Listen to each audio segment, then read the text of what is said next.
So firstly, I would like to again welcome Ms. Anju Deoskar. Thank you so much, ma'am, for joining us. Ms. Anju Deoskar is an assistant director, admissions outreach at Flame University. She oversees many facets of application and admission process there, including outreach activities pan India and abroad, strategic planning, communications, working with underlying software, and much more. Though she has started her work at Flame a few years ago, she has had a long-standing relationship with admissions, marketing, and communications. She's also taught at some of the leading IB schools in the country for over 15 years. So thank you so much once again for joining us. We also have Mr. Ankur Vohra. Mr. Ankur Vohra is an experienced senior international education and career guidance professional. He is currently working as head outreach and international admissions with OP Jindal Global University, NCR. Having worked and traveled to over 35 countries around the globe, Mr. Ankur has got rich and niche experience in how people network across different nationalities and what their key ingredients that get to making a good career choice. Thank you so much, Ankur. Always good having you as well. Thank you so much. Perfect. I see the numbers rising as well. So we'll just start with setting the context. That's something I'll do. And I am Abhishek. I work with Mindler, take care of the growth strategy in global education. So perfect. Today we're talking about the age of liberal arts. And when we speak of liberal arts, a lot of people get lost in the terminology. So quickly to break it down for you very simply, liberal arts is just the freedom to study anything and everything you want to study. It's a great blessing that we have universities like Flame and OP Jindal now offering every possible combination that you can think of. Just because we should have that liberty, why is it just that we have to look at studying in US to do that? Not that there's something wrong with that, but we have great universities in India offering those opportunities. And quickly, I hate saying this, but to add the context of the pandemic, things have changed as we know it in the last 15 months. That is why I personally believe the importance of liberal arts is more important than ever. It's only going to grow moving forward. And I'm glad we are here today and discussing this. So, very quickly, moving on to Miss Anju and asking her, Miss Anju, how do you particularly feel that in the last 15 months, the perception of liberal arts has changed or evolved?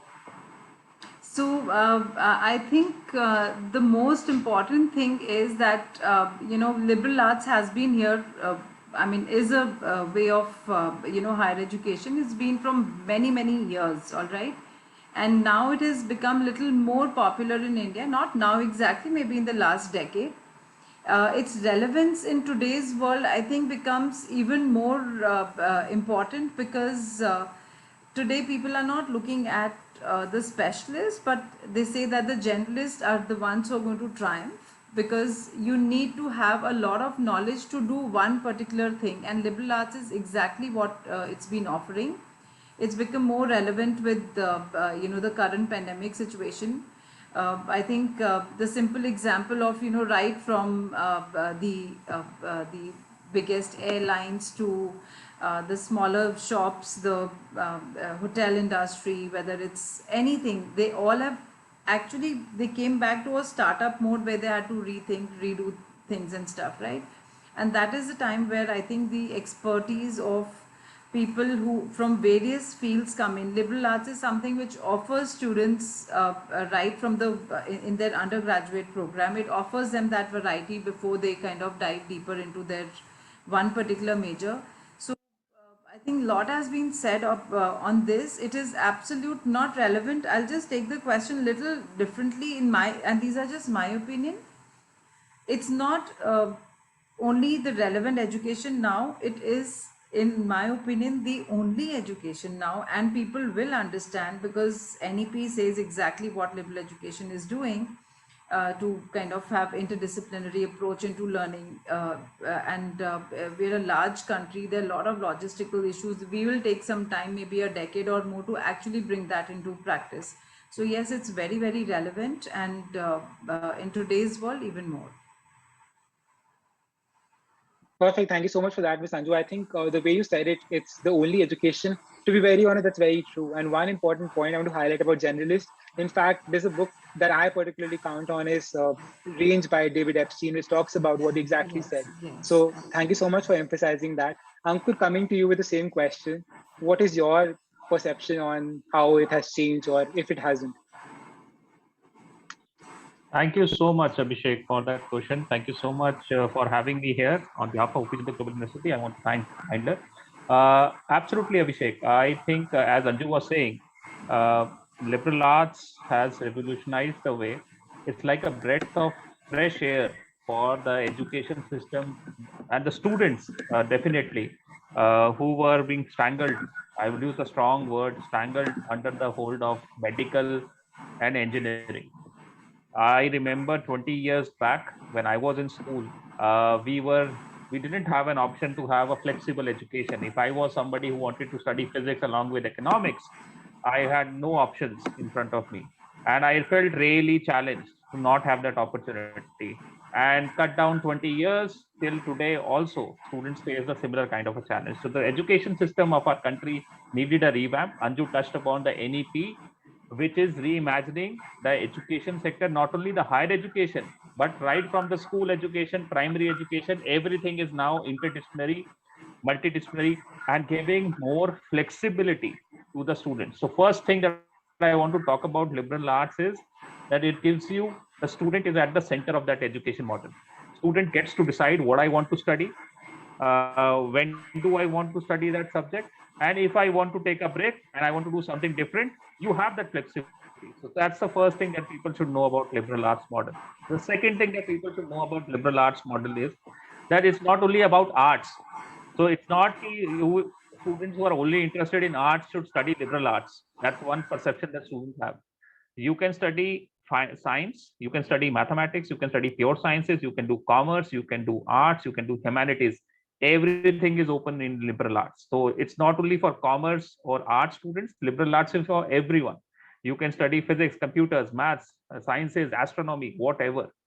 Or third thing is that students say, if I am not sure of what I want to do, I'll go to liberal arts and then find out. Well, that's a good thing. That's one perception that people have. But that's now, if that is the only motive you have, you are not the right kind of a person for liberal arts, because that is not going to help you if you are not sure. Studying 19 or 20 core courses that we offer in our first year or first 3 semesters will not solve your problem. Liberal arts gives you what I call, it's a golden word. It gives you breadth as well as depth of education. So it will have, so any liberal arts model of education, be it Flame or OP Jindal, both of us will have some core courses which we do in the first 3 semesters to give you an exposure, the breadth of different subjects. And right from fourth, fifth, sixth semester onwards, and if there is a fourth year as well, we also have an optional of fourth year. I think Anju also has a fourth year where you can get into depth of something. You can specialize and you can master that subject, and students really have enjoyed this model of education. It's like they it's like a breath of fresh air for these children. I have seen the growth of liberal arts model. I have been associated with liberal arts universities in India for over a decade now, and I have started my career when I started it in 2011 or 2012. I could see that the struggle to establish liberal arts universities, but now it's the norm. We get some of the best students from across the country applying for our universities, and those students are brightest. So we are not having seats to offer to these students because the competition is getting tougher each year. So I think liberal arts is what I say to my Indian students is that everybody is interested in job कितने का मिलेगा, placement कितने का होगा, वो तो होगा, placement will happen. But what is more important through liberal arts education will be realization of yourself.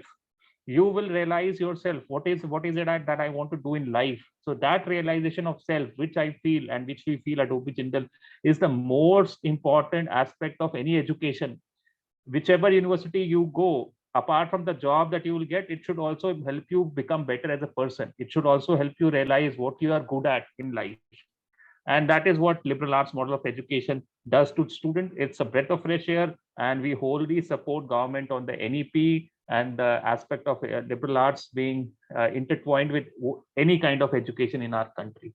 Over to you, Abhishek. No, no, absolutely, Ankur. I, in fact, want to emphasize on that particular bit. I can vouch for this. I have so many students studying in Flame and OP Jindal. One thing you said about giving back to the community, you don't get to see this because nobody's talking about this, right? Everybody's going to earn, get good jobs. That's what education is for. But the values the universities are bringing across, so great points for sure. Moving on to this particular point, because the two of you spoke about this, how are both your universities supporting students with the changing trend? Because see, careers and jobs are becoming a problem, not for everyone. Some industries are booming too. But how are universities supporting them today? That's something every student would want to know. So, Ms. Anju, please go ahead. Thank you. So, these are all very interlinked cues that you're giving us. So, I think I'll rather go back a bit.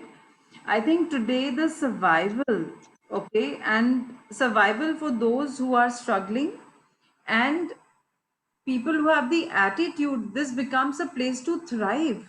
When there's a bit of disruption, is also it's an opportunity for people to thrive also, and we've seen that in this situation.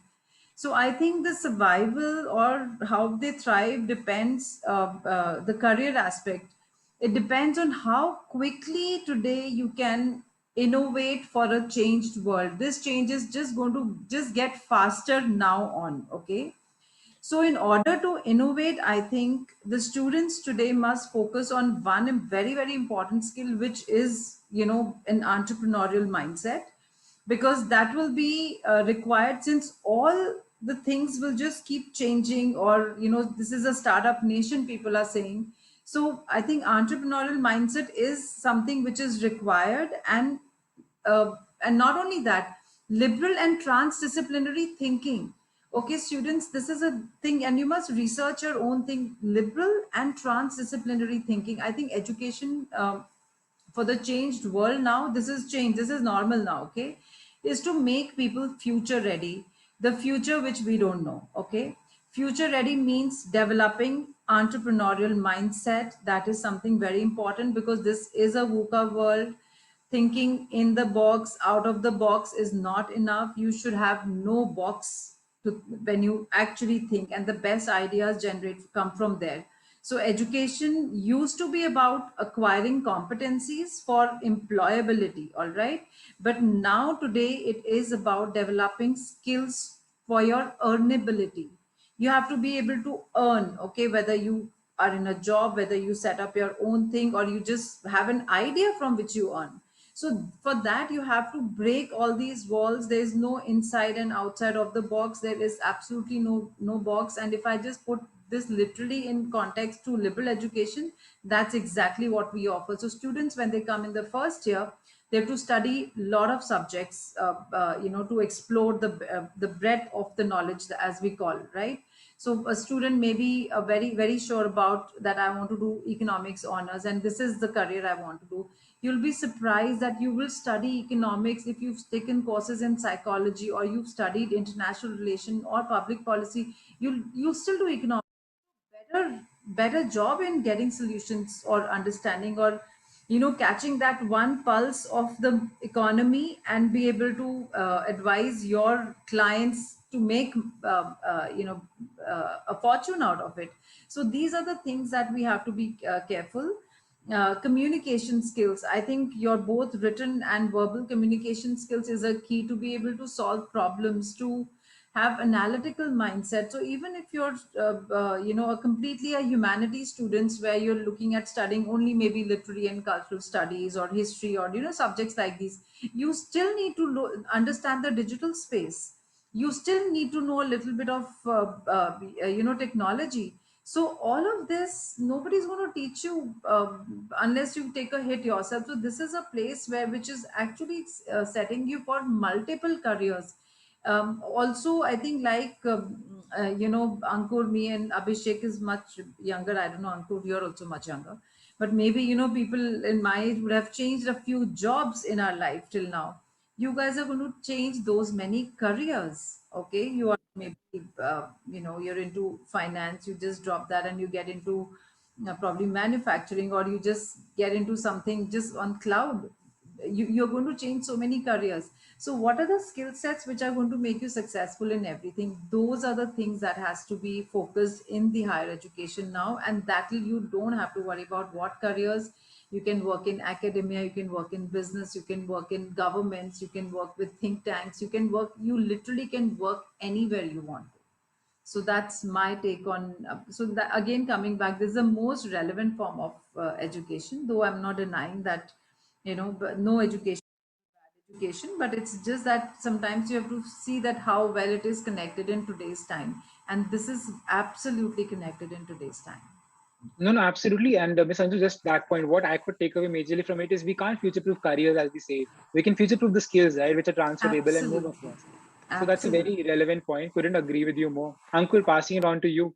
What's your take on this? How do you think that university, like OP Jindal, is supporting? I know they do multiple things. What is that few things they are doing particularly to sustain students and help them?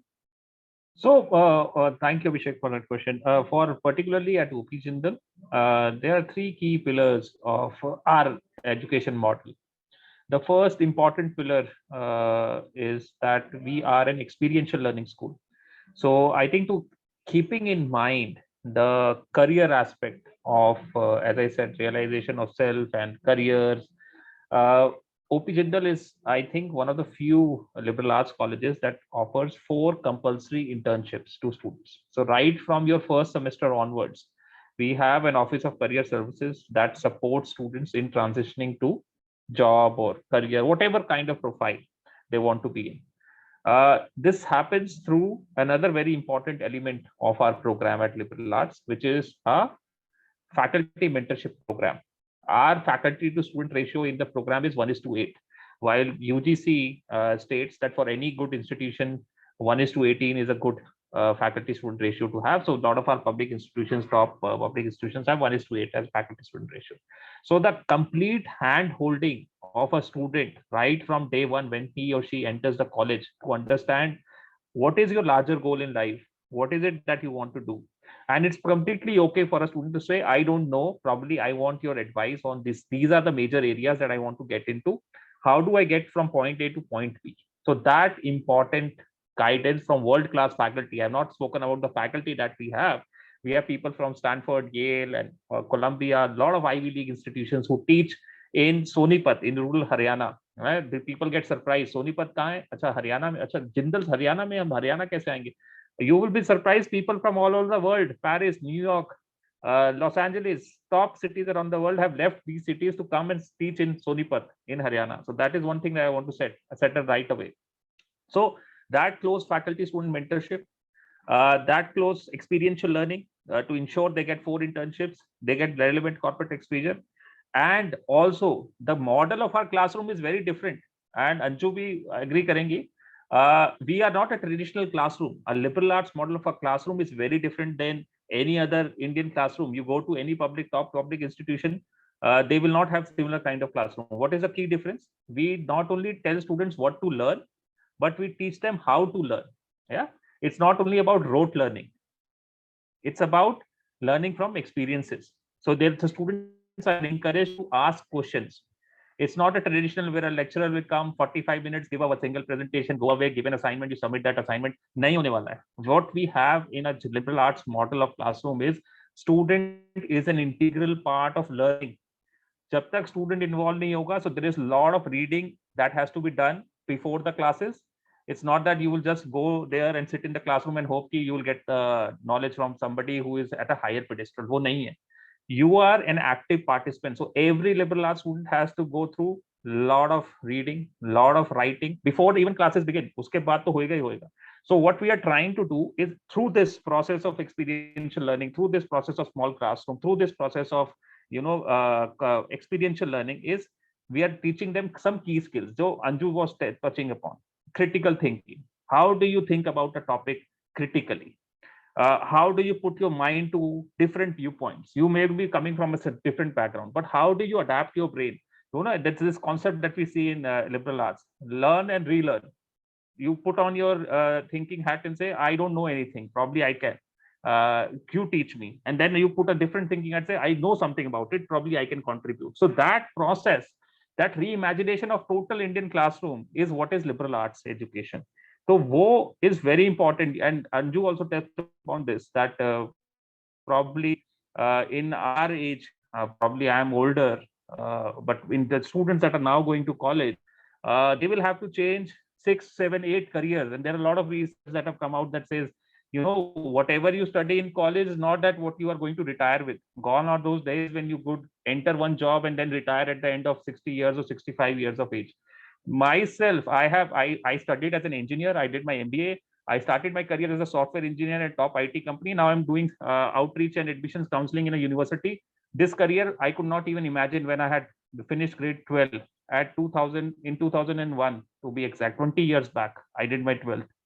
I had never imagined education will give me the opportunity to travel to 35 countries, speak to hundreds of students across different countries uh, through this university outreach and admissions job. But wo hua, it happened because I adapted.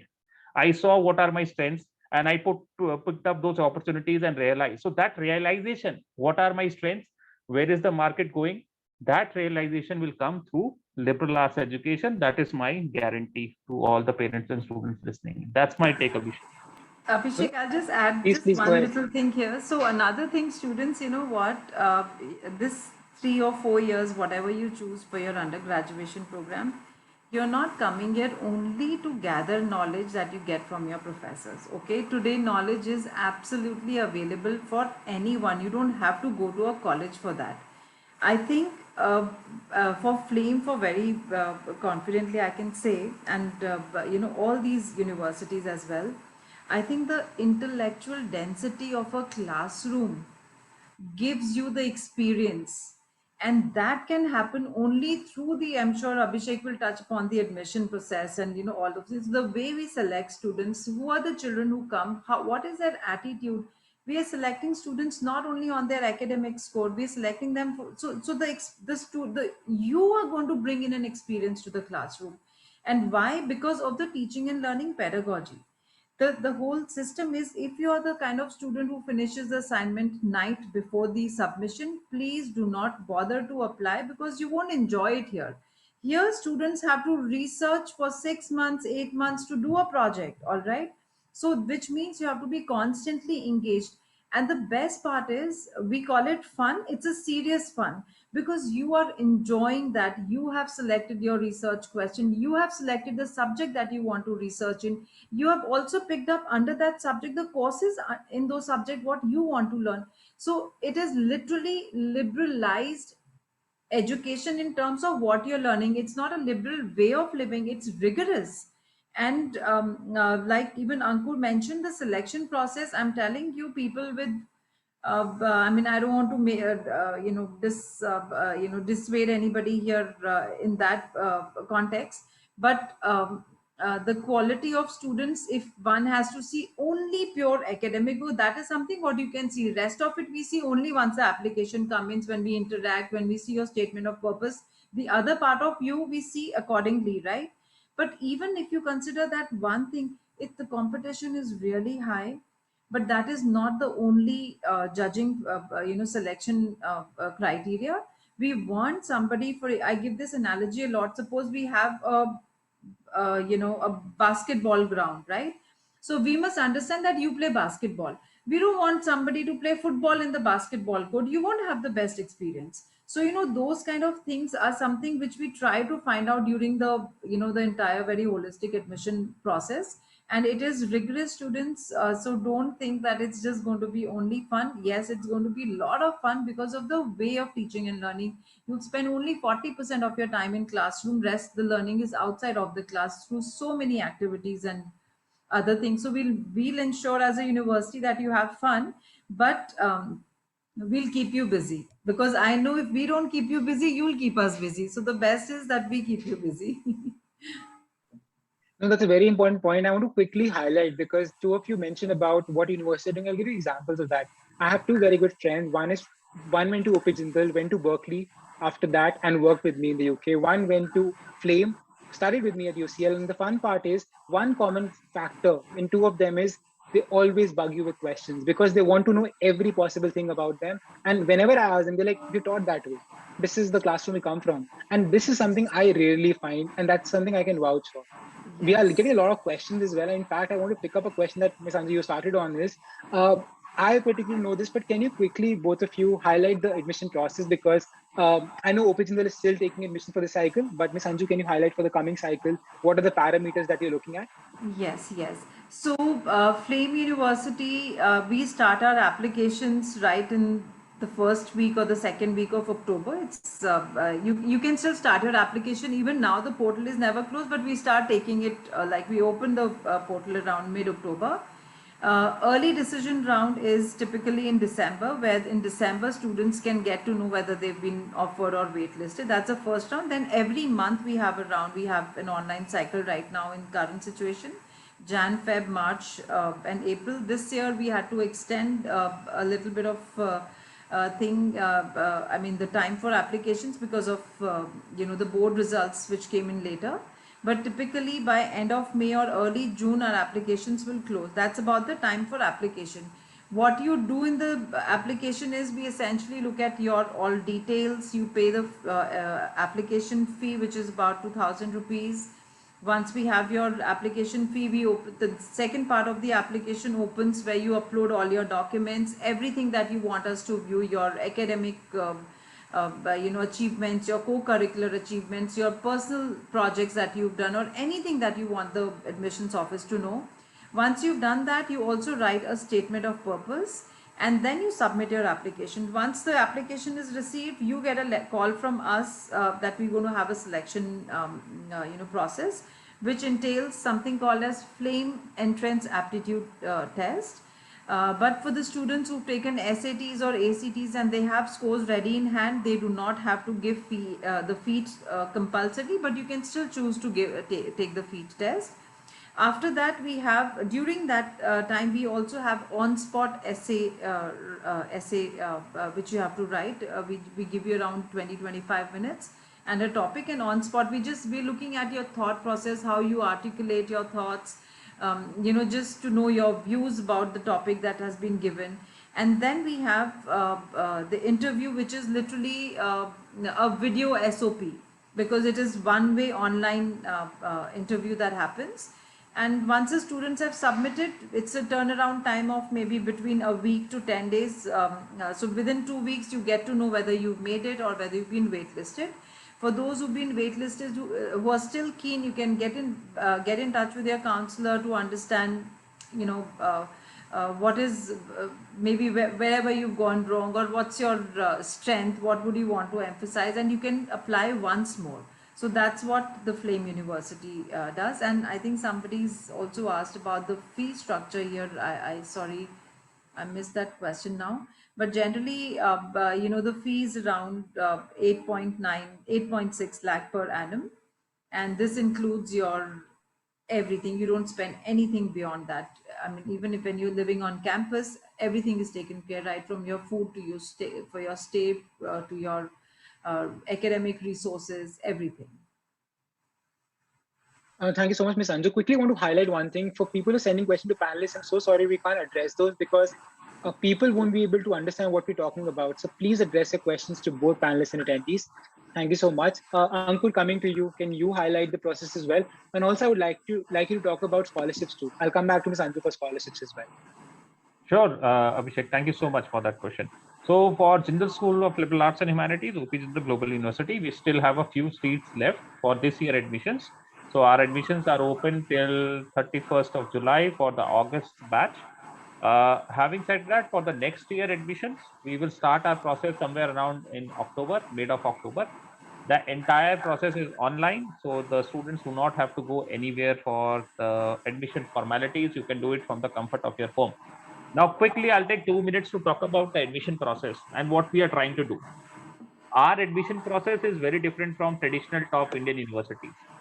In our universities, we follow something known as a holistic admission process, wherein we do not request only your mark sheet, grade 12 mark sheet, to be as the sole criteria for your admission. We have a holistic look at your application. Now, what are we trying to do? First aspect of your application is your academic consistency.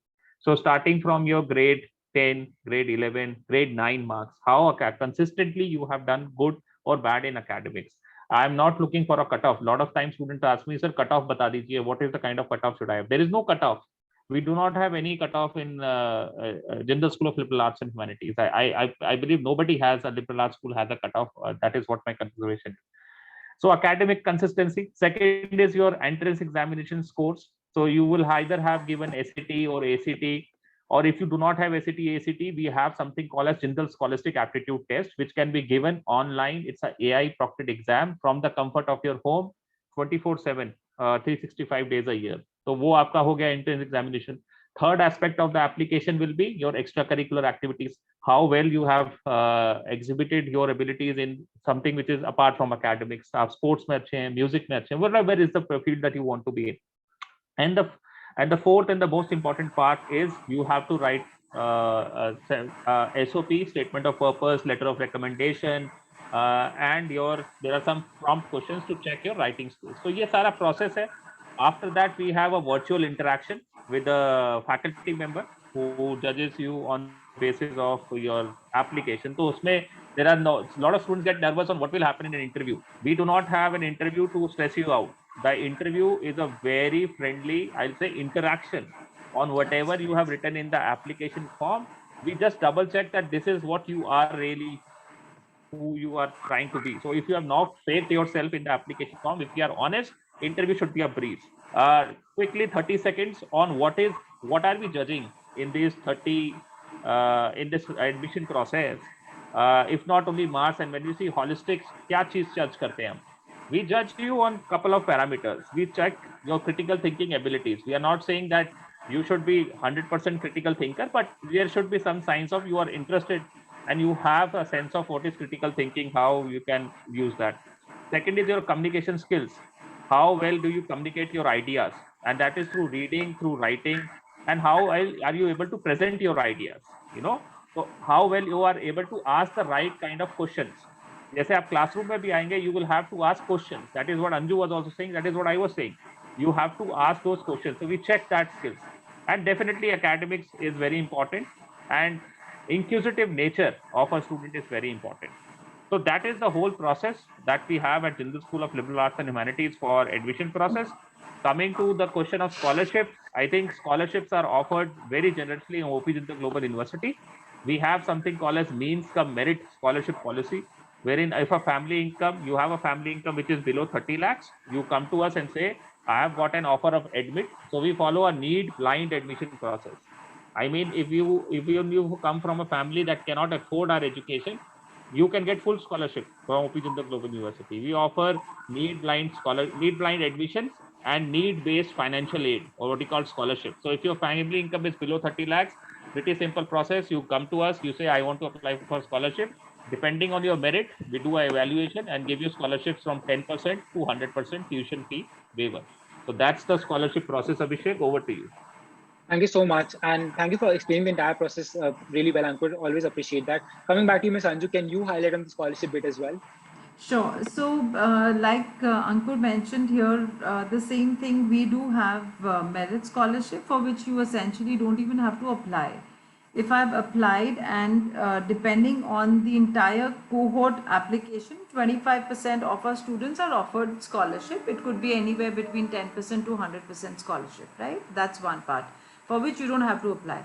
The second one, like Abhishek mentioned, I think today it's very important to appreciate the talent, which universities like us, we also do that. If we think that you've gone through the complete selection, you've got the offer, and now everything is got stuck to a point where maybe you can't afford the university fee, please don't be worried.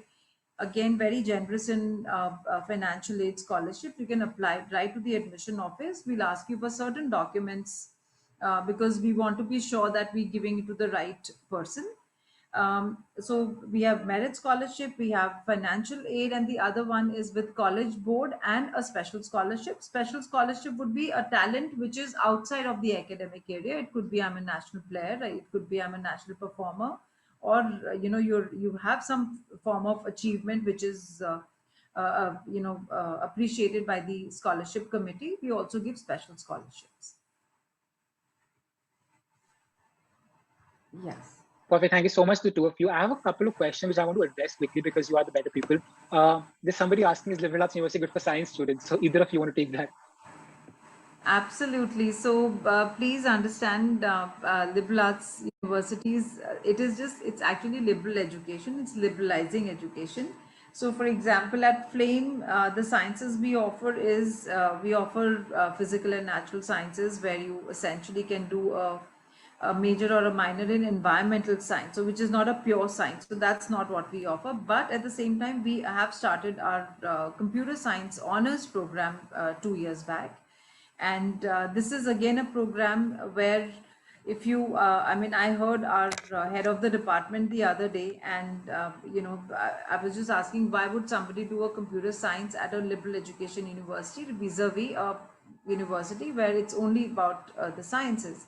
So this is a very interesting example he gave, and which I'm going to just share with you all. So he was just talking about computer programmers, people who code, find a solution to a problem.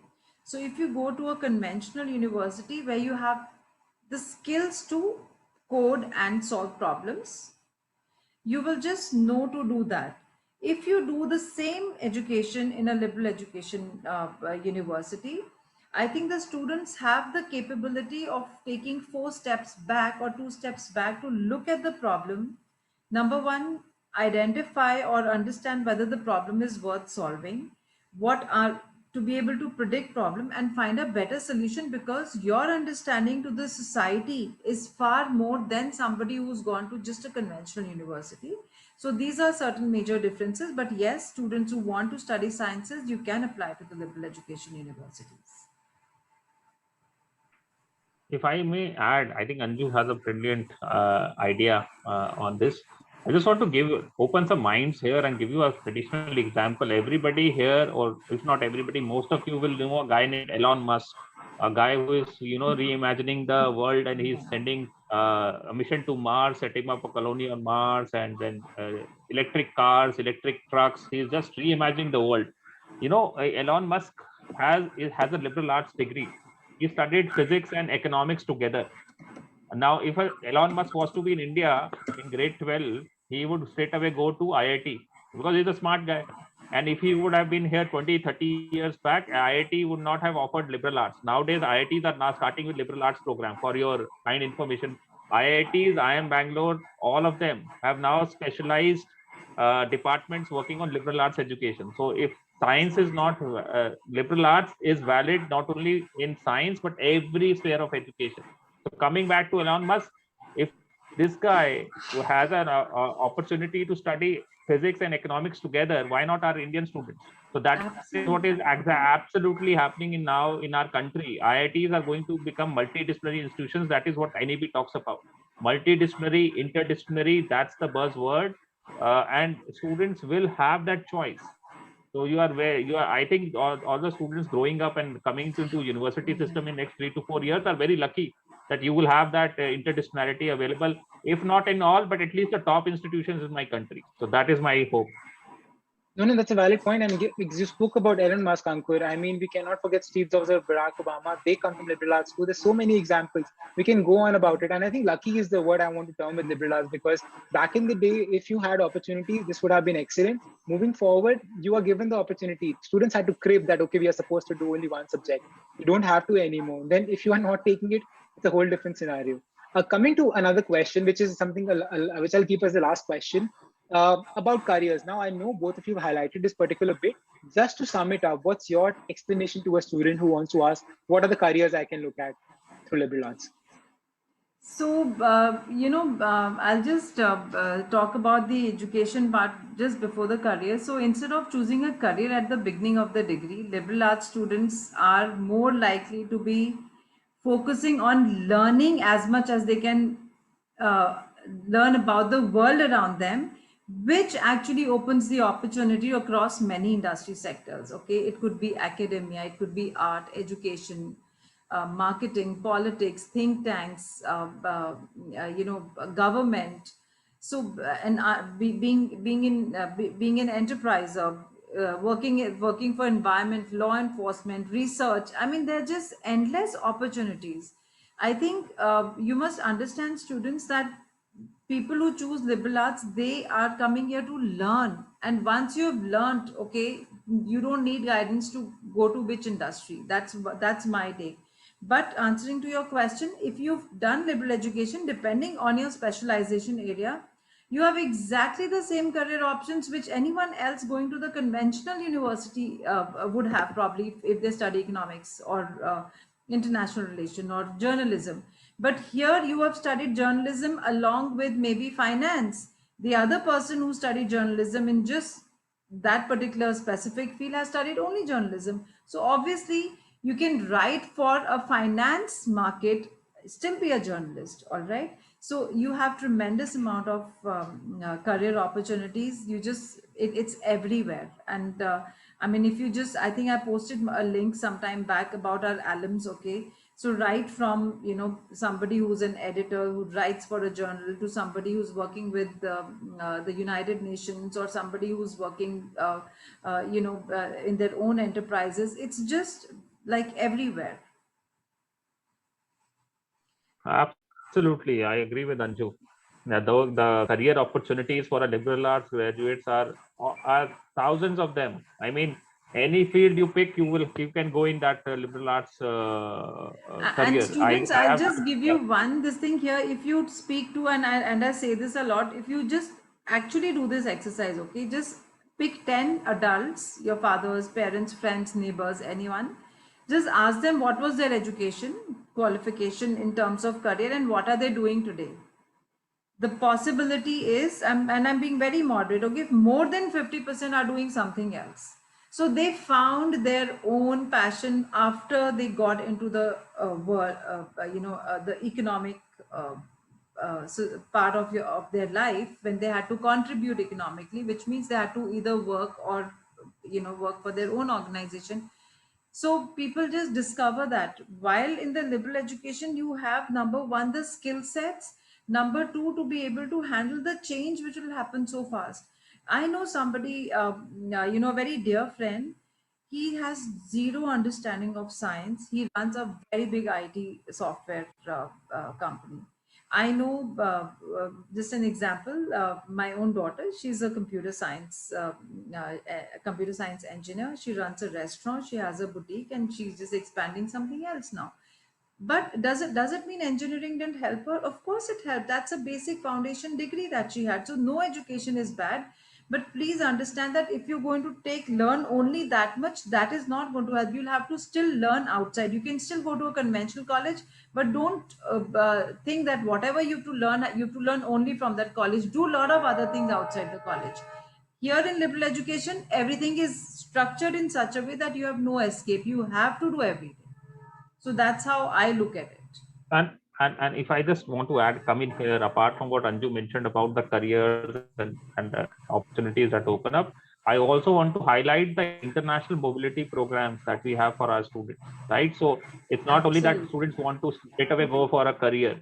I in OP Jindal sent approximately 55 to 60% of our students abroad to universities such as Yale, Columbia, Harvard, Stanford, and they go in all kind of programs. Somebody has gone for a water management program, somebody has gone for environment sustainability master, somebody has gone for an economics, somebody has gone for religion studies at Yale, and most of them go on scholarships that are offered because they are such bright candidates, and they come from our university, they have the Jindal brand name with them.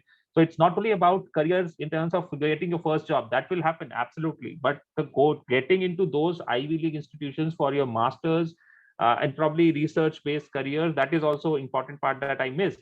Research is an integral part of our program in liberal arts and humanities. Having those research skills is inculcated in all of our students right from their day one in the liberal arts program, and that helps them in their masters, post graduations, PhD programs, and even if they want to go towards their first job. So apart from what Anju said, it's relevant for me also in OP Jindal, but international mobility is one of the key strengths at OP Jindal for us. No, thank you so much, Ankur, for sharing that. And does matter. One quick example to share that with. Look at a chartered accountant for that matter. In the pandemic, chartered accountant is one profession doesn't go out of job. But a chartered accountant now working from a bank, moving to a hotel or any other industry, the skills you can adapt wouldn't have come otherwise. That's where universities like Open and Film come in, and that's what they've shared. Brilliant examples again. Uh, Placements, Ankur, you want to highlight about placements? How do placements work at Open? Yes, so for us at OP Jindal, as I said, from your day one, your placement process starts. It's not that you will wait till your year three, that, one fine day there will be a placement week where companies will come and then students 1 week before will get ready for placements. No, our placement process will begin from your day one in the university. As I said, when you come in, you will have assigned a faculty mentor who will work with you. You will say, sir, this is the areas that I'm interested in. These are the broader areas for some students. These are the only areas that I'm interested in. Depending on that, we have a support of staff of Office of Career Services, over 20 qualified professional people that organize your 3-year roadmap on what kind of careers you should get into, what kind of internships you to get into. So as I said, 4 internships are compulsory. Over and above, what kind of research projects you should get, what kind of thesis you should write, and automatically our students placements happen at the end of their 5th semester. Most of them get a PPOs, pre-placement offers, through your internship programs. Our average salaries for our undergraduate students after only 3 years of education are somewhere around 12 to 13 lakhs. So it's a very, very beautifully curated liberal arts program where careers are of utmost importance, along with realization of self, which I'm talking about. I think there is no beating to a liberal arts education. No, I think that sums it up, Ankur. That statement, I think I don't want to draw anything on that. So thank you so much. Quickly want to say that please draw our queries to hello@mindler.com. Nikita and Krupa have posted that. I think Ankur can write an email ID as well, so they can reach out to you. I think Anju has done it already. Perfect. But thank you so much, everyone, for joining us. Definitely appreciate your questions. If they were unanswered, you can write to us. All 3 of us have given IDs. And thank you so much, Ankur. I know Miss Anju has dropped out due to network error, but Ankur, always appreciate that. Thank you so much to you and OP Jindal for this opportunity. And we'll speak to everyone soon. Take care, everyone. Thank you so much, Ankur. Absolutely, Abhishek. Before I go, I want to congratulate you. A wonderful moderation you did. You came up with some of the best questions that we could answer, and in 45 minutes we could answer whole lot. I was just thinking, how will we answer so much content? But you have made it so much more accessible to the audience.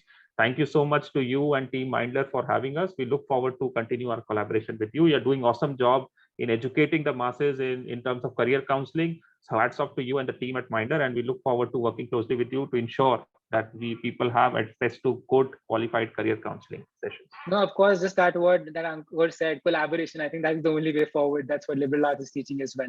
Thank you so much, Ankur. I think Miss Anju is back. Miss Anju, thank you to you as well. Just wanted to, on a closing note, I think she still can't hear. No, she's here. Perfect. Thank you so much, ma'am. Sorry, I just got thrown out of the meeting. No worries at all. I just want to thank you for being here, you and Flame. It's always great having you here and sharing your knowledge, which is very extensive with everybody. So definitely appreciate that. Thank you so much. Thank you so much, and wish you all the best, everybody. Thank you. Thank you, Anju. Bye bye. Have a nice weekend. Thanks, You too, Ankur. Abhishek. Bye bye. Bye bye.